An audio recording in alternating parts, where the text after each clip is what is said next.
I've had many conversations where I ask people like, where does creativity come from for you? And oftentimes for me, it's when I shut my brain off, which is a very hard thing to do. I mean, my brain just goes all day, all night. But what I mean is when I take my mind off of the task of thinking of something, I will get these intuitive flashes from the ideational realm that are, not all of them are amazing, but some of them are like electricity. Like I feel them. It's physical. It's like synesthesia. And I'll be like, whoa, like that idea that I just touched a live wire. And I'll know deep down that that is something that I have to address. Otherwise, it'll create an existential and spiritual pang in me to ignore. And that's where some of my best ideas or best films have emerged from, is that feeling of having to address something that I can't suppress any longer. And oftentimes, like late at night, I'll keep either my phone next to me, or I used to keep a pen and pad.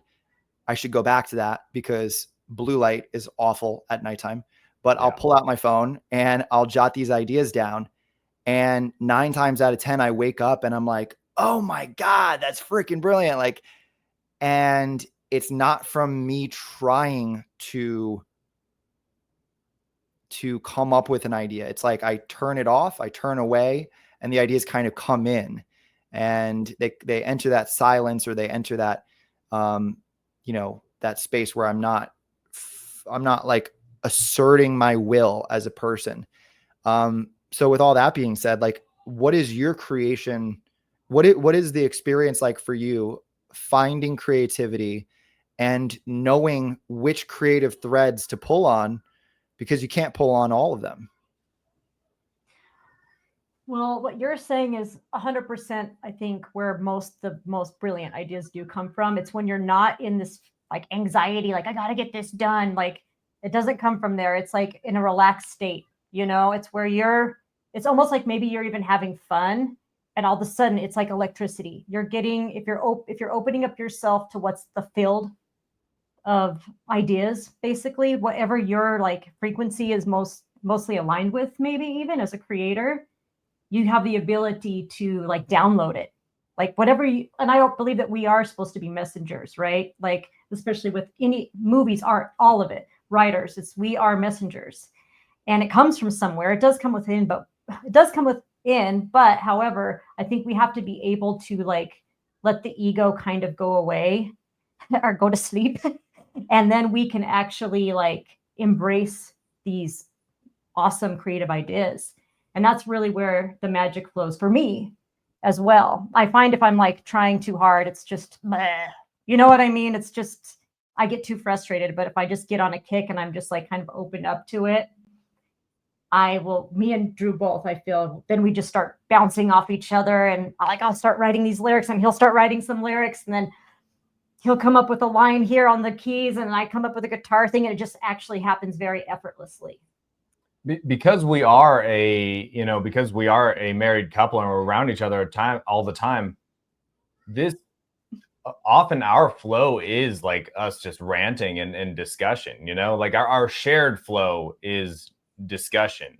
And that's one of the hardest things to capture, because you don't realize you're in something so rich, and then the moment that you turn on that switch and recognize it, you kind of like you risk losing all the juice of it and all the value. Yeah.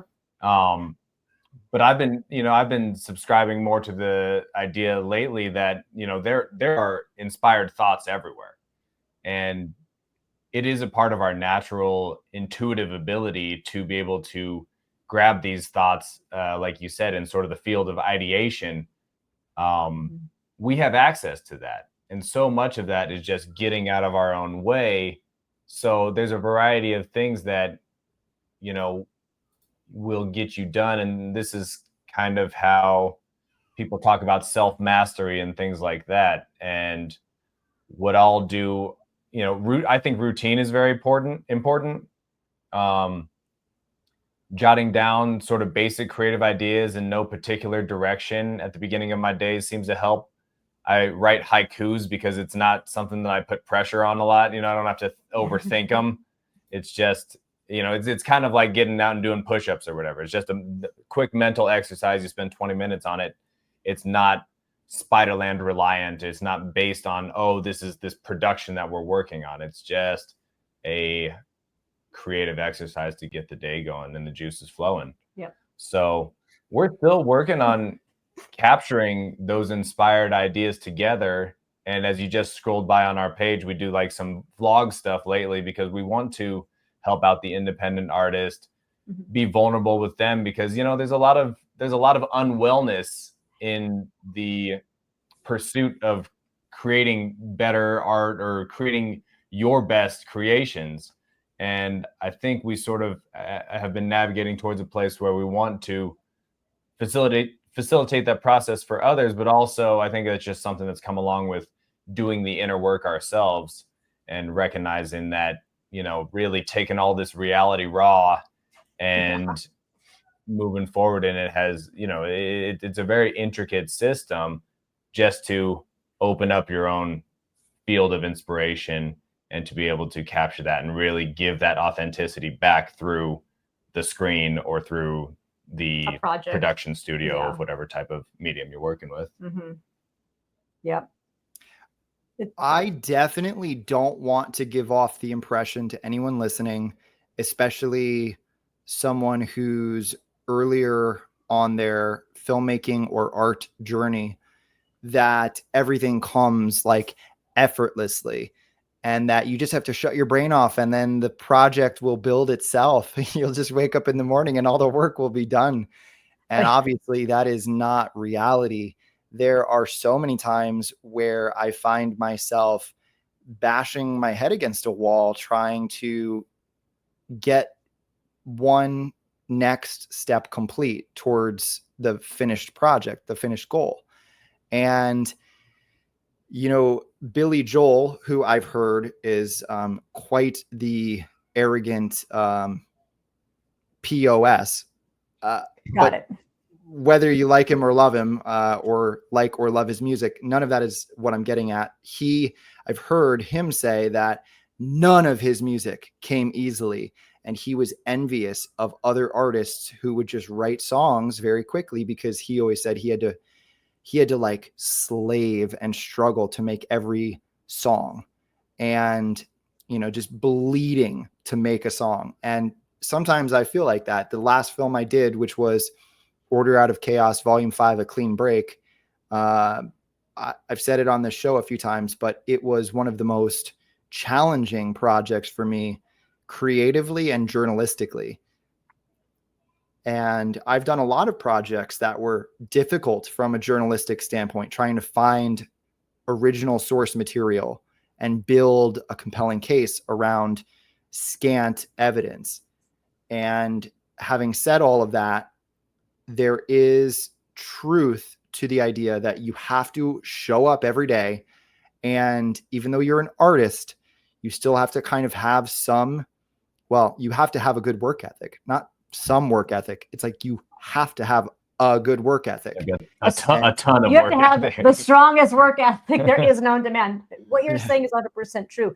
Nothing we've done has been easy. I don't want to, you're so right. I mean, I think that the beautiful ideas tend to be easy, but getting them down on paper, getting them to go into the guitar, getting them sung correctly, getting them in the right video, getting the right people to align. Like, look, most all of our videos, we've had people on our side too, working with their schedule, making sure they have the same kind of vision as you do. It's honestly a fucking, excuse my language, a circus. It's a circus shit show. So it is hard. And it is like, you can't be just like lazing around.